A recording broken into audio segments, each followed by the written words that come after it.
UFC Fight Night Edmonton, Moreno versus Albazi goes down this weekend. Guys, I actually really like the main and co-main event on this card. Right now, let me explain about the co-main event, right? Because Thug Rose has been in quite a bit of snoozers throughout her career. But guys, the main event, Brandon Moreno, Amir Albazi, this has big stakes on it in the flyweight division, right? The flyweight division is one of those divisions where it really feels like if you're in the top of the, towards the top, you're really one impressive win away from knocking on the door of a title shot or putting yourself in a title eliminator situation. And I can't wait to see this matchup because Amir Albazi with the grappling, Brandon Moreno looking to see how he'll bounce back after his last outing against Brandon Royval. We'll discuss that as we go here in the video. And then Rose Namajunas, right? She's been someone that's had kind of an up and down. Some fights are great, other fights are snoozers.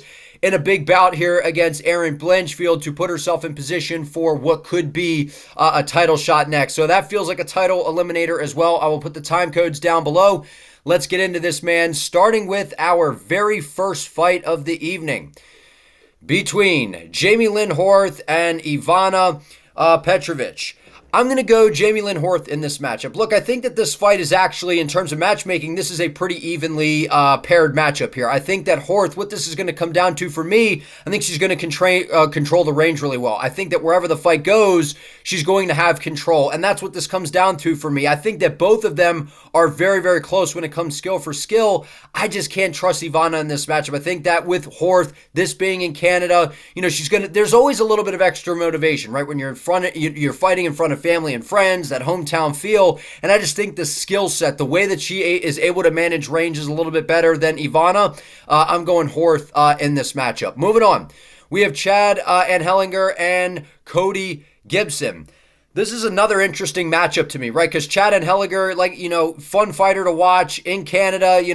Like I said, when you're fighting in front of your home country, that comes with some mixed emotions because sometimes you come out maybe a little too aggressive. And, that can wear on the gas tank. We saw that happen with Mike Malott against Neil Magny the last time the UFC was in Canada. So it's definitely something to watch. But for me, what this comes down to is while Chad is a solid fighter, Cody Gibson, a guy that we've, kind of watched, coming in through tough and, what we've seen from Cody, this guy's got good submissions. He's pretty good on the feet. I think on the feet, this is kind of a good back and forth, but that's the difference for me is in the grappling. What we've seen from Chad Anheliger, if you could get him, if you could take the fight to the floor and you can find his back, you can find his neck, man, you're able to submit this guy. So I just don't feel confident making a pick or picking Chad in this matchup. I'm going to go Cody Gibson, and I think that it's very likely that he gets a submission in this. If not, I think he's able to outpoint Chad to a decision and win on control time in the grappling, but I'm going Cody Gibson in this one. Moving on, we have Sidey and Garrett Armfield.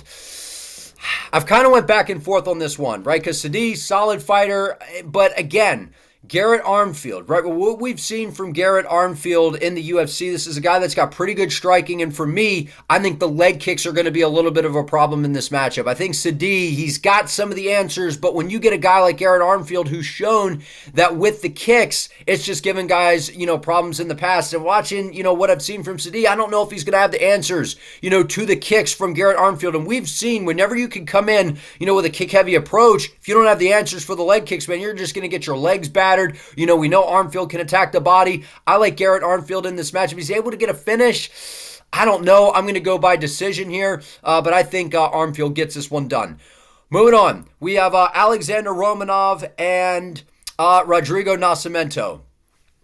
This is actually kind of an interesting fight at heavyweight, right? Because, two guys, Romanov ranked 13, Nascimento ranked 15. I know a guy who used to train with him for a while who actually trains with Alexander Romanov right now. So, I get to see some clips online of what we're seeing from Romanov, and there's no question with Romanov, this dude is a monster in the first round. He's got really good grappling, he's got crazy power, but the problem is he's just kind of all over the place with the striking, and while he does have good grappling, we saw in his last outing against Jourdain Almeida, which I was like, Jourdain Almeida is too slick, too fast, too athletic, and he's got crazy submissions. I'm like, I think that's a bad matchup for Romanov.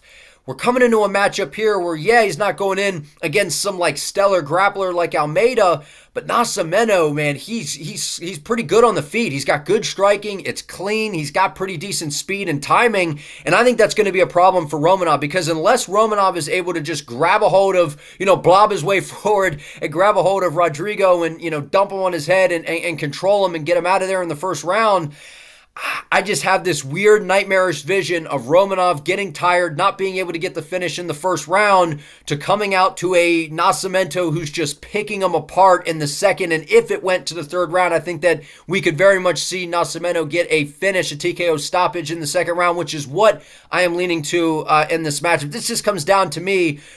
I just think Nascimento is decent enough on, with the grappling to survive the first round. And as long as he can do that, I think that he picks apart Alexander Romanov, because what we have seen, the gas tank of Romanov, whenever you pick a fighter and you're relying basically all on just kind of the first round, like this isn't Chimaev, right? With Khamzat, it's like we have seen him go into the later rounds and some of those things. And people are like, he doesn't have a gas tank. He does.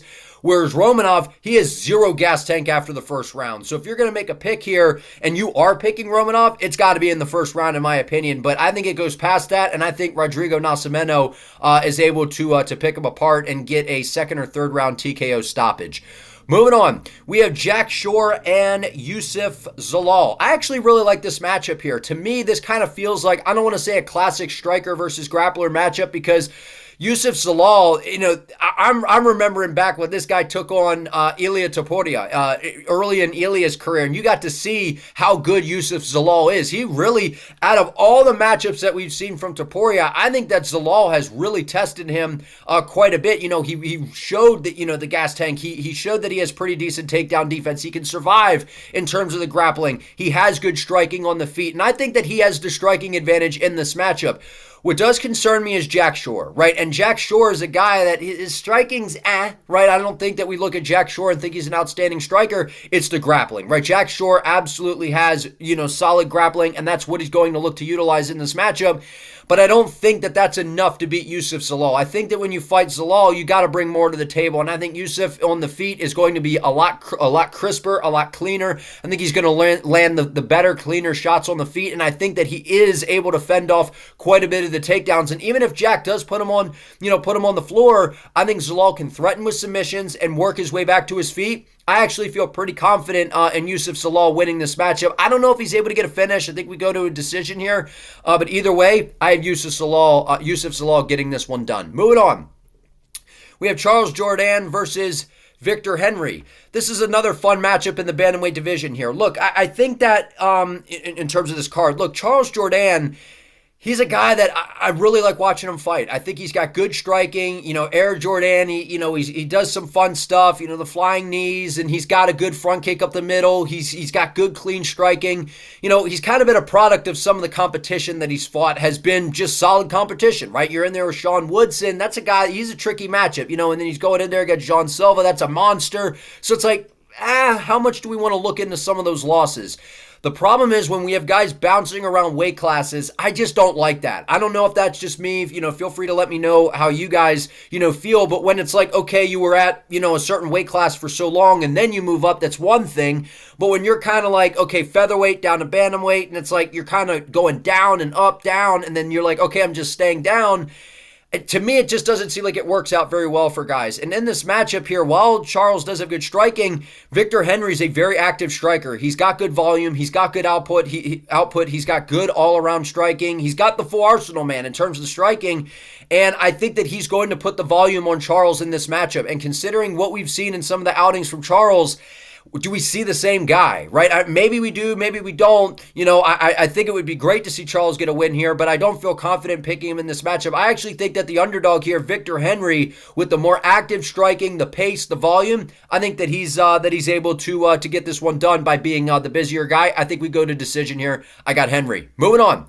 We have Ariane Da Silva and Jasmine Jourdain. So This one I've kind of went back and forth on, right? Because in the women's flyweight division here, number 13, number 14, good matchmaking here. I'm going to go Jasmine. I'm going to go Jasmine to get this one done. And for me, what it's going to come down to is the grappling. She's got options here. I think that she's decent enough on the feet to where I don't think anyone's particularly outmatched in that area. And I just think with the grappling of Jasmine, that's going to be the difference in this matchup. I think that she's able to win some control time. I don't know if she's able to sub Ariane or De Silva in this matchup, but I do think Jasmine is able to get this one done, and I think it's going to be the grappling that's the difference in the matchup. I got her by decision. Moving on, we have Zahabi and Munhoz. I actually really like this matchup here. Aiemann Zahabi and Pedro Munhoz. Look, when you hear Zahabi, you know with Aiemann Zahabi, he's got a good corner, right? Firas Zahabi, he's got a good camp, good team behind him. They're always coming in with strategic game plans. Ariel Helwani here. Zahabi looks like Ariel Helwani now that I'm looking at it. But the thing is, look, in all seriousness, look, Zahabi's a good fighter. He's well-rounded. He's good everywhere. What I really like about him is he's a striker that picks his shots, right? You could be a striker that's just out there just throwing things, and it's like, yeah, you got power, you got speed, but I like a guy that's in there moving around that's really like, he's got good eyes. He sees what what's coming at him. He sees the openings. That's what I see with Aiemann Zahabi. Now, I don't think he's like a world beater. I don't think he's like Alex Pereira or anything. I'm just saying, I think that he's a solid striker, and I think that he's going to have a lot of opportunity to shine in this matchup, and that's why I'm going to pick him to beat Pedro Munhoz. Now, I think it's probably going to go to decision here, because with Pedro Munhoz, he's been in there with the who's who, right? People are going to shit on him coming into this fight. Oh, he's lost a step. He's older. He's coming off some L's and this and that. But look, Munhoz has been in there with basically the top of the food chain in a stacked bantamweight division. He has been fighting really, really, really good competition. So to hold that against him, I don't think is exactly fair. But he's getting up there in age. He's been around for a while. He's taken some damage. And one of the things about Pedro, he likes to sit on the outside and blast calf kicks, right? He will literally switch stances to match your stance just to land that low outside calf kick. And that is probably his best weapon. But if you have an answer for that, which I would imagine Zahabi, with Firas and the team that they have there, they understand how to deal with leg kicks. They understand how to game plan, and that has to be their game plan coming into this, is to deal with that Pedro Munhoz calf kick. And if they can do that, I think Zahabi lands really, really good shots and is able to wobble around Pedro in this matchup. Like I said, Pedro's durable, but Pedro also has this weird tendency to want to just urgently close the distance to where his defense, when you do that, your defense kind of suffers. I just see Zahabi kind of playing darts here, picking them apart, landing some good clean shots. I'm going Zahabi. I think he's on the incline, while I think Munhoz is on the decline. Moving on to our main card of the evening. We have Mike Malott versus Trevin Giles. I sigh here, man. I sigh. Listen, Mike Malott, if you happen to see this video, come on, man. I need you to get this one done. Look, I picked Mike Malott to beat Neil Magny, and we all know what happened there. Mike Malott looked fantastic in the first two rounds, and then in that third round, the ghost of Neil Magny. Neil Magny can get his ass beat for if it's a 3-round fight, 10 minutes, and then that third round come out like nothing happened and find a way to win a fight. So Neil Magny is not some bum, right? Everyone acts like Neil Magny's some unskilled guy. You don't get to stick around in the UFC in a division like 170 that long by being some complete scrub, right? He's able to, he does have a decent skill set. It's just nothing pops with Neil Magny. He's kind of just decent everywhere. He's got pretty decent grappling. His striking is kind of labored and he's kind of sluggish. But you saw how good Mike is in that fight, right? He landed a lot of good calf kicks, and we saw Magny have issues with that. Malott's got speed on the feet. He's a well-rounded fighter. I'm going to pick him to win this fight over Trevin Giles. But I got to be honest, I'm going to go Mike Malott by finish, because I don't feel confident in what we just saw in that last outing. And again, I said that in the Neil Magny fight, guys. I was like, I'm picking Malott, but if this goes into the later rounds, I can see where Malott loses this fight. He's going to be in Canada. He's going to be it was a big moment for him on the main card of a pay-per-view. The fan base is behind you. You get that, crazy adrenaline dump, and that's what happened. And so the worst nightmare came true for Malott. And a guy like Trevin Giles has a style that can go in there and cause an upset. Trevin Giles, when you talk about him, the first thing that pops off is the jab. He's got a really, really good jab, and as they say in boxing, a jab can take you around the world. You can bust up the breathing of somebody, you can affect their nose, their lips. You just start plucking that jab out there, like we see a guy like Sean Strickland, Robert Whittaker, Anheliger, the way they use the jab, it can win you a fight. And I think a guy like Malott, who has some issues with the cardio and slowing down as the fight plays out, I see a situation in which, Malott looks good in the first 2 rounds or the first round and a half, and then Trevin Giles, the damage from the jab starts to add up and he starts to kind of open up a little bit. But I don't know that we get to that point. This is a must-win in my eyes for Mike Malott. I think he's able to get this one done. I'm going to go by finish. I think he lands some good shots and is able to get a TKO victory over Trevin Giles. Moving up the card, we got Marc-Andre Barriault and Dustin Stoltzfus. So I kind of went back and forth because I think that Dustin Stoltzfus is probably, like, when you watch them fight, I think that he's like maybe the more aesthetically pleasing guy. He seems a little bit more technical. But I got to go Marc-Andre Barriault in this fight. And I know that Marc-Andre, coming off the KO loss to Joe Pyfer, and that was brutal, by the way. That was a filthy KO. But what we've seen from Marc-Andre, he's durable, he will always move forward, and he is a tough guy, right? When you're getting KO'd by Joe Pyfer, like, I don't lose any stock in the fact that Marc-Andre Barriault's a tough dude. Like, Joe Pyfer has some of the craziest power we've ever seen at 185. So I don't, hate on him for that. So, I'm not going to read too much into that. But what I do have a question of is when you get brutally KO'd like that, do you come back the same guy? So that's something that we'll have to keep an eye on. But I think Marc-Andre Barriault's pressure and durability are going to be his best friend in this matchup. I think he's able to move forward, which looks good to the judges' eyes. I think he's able to land some of the cleaner shots. I think he's able to win a decision here over Dustin Stoltzfus. Moving on, we have KO Machado and Brenson Ribeiro. Guys, I don't know who to pick in this, right? I've been going back and forth here. I'm just going to make an executive decision here. I'm stalling. I don't know who I'm picking because with Ribeiro, I think he's a solid fighter. With KO, I think he's a solid fighter. I like what we see from both guys, the striking, the grappling. But for me, when I watch KO fight, one of the things that I think he's going to be able to take advantage of in this matchup is the clinch game. And he's got really, really good knees on the inside. He's got a good tie clinch. And just the way that he weaponizes the clinch, I think is a great recipe against a guy like Ribeiro, explosive, likes to move around, has pretty good striking. I think that that is going to be the home for KO in this fight. I think if he's able to push Ribeiro up against the fence, slow him down, control him, land some good knees in tight, wear on the gas tank a little bit by throwing those knees to the body. Maybe he's even able to, land some elbows in there and get a finish. But I'm going to go finish here, actually. I think KO is able to get this one done. I'm going to say I'll say in the 3rd round. I'll say it's going to be a close, first and second round between the two. Maybe KO wins the first, Ribeiro takes the second, and then in the third, KO's clinch game starts to add up, and he's able to get a stoppage that way. Moving on, we have Derrick Lewis and Jourdain Diniz. So Jourdain Diniz, guy that's on the rise, man. Very, very fun to watch. Good striking, good power. Seems like a problem. But whenever you see a guy that's on the rise, right, we saw Nascimento. He seemed like he was on the rise. And he is. He's a good fighter, good striker. Goes in there against Derrick Lewis, and there's just levels. And the issue in this fight is Derrick Lewis, you just never know what the hell you're going to get. Are you going to get, the Derrick Lewis that looks like he wants to go back to bed? Or are you going to get the Derrick Lewis that shows up that looks like he's pissed off, lost a bunch of weight, is light, feeling nimble, feeling himself in there, jumping around, throwing flying knees, knocking people out in 30 seconds, throwing the switch kick, throwing the flying everything.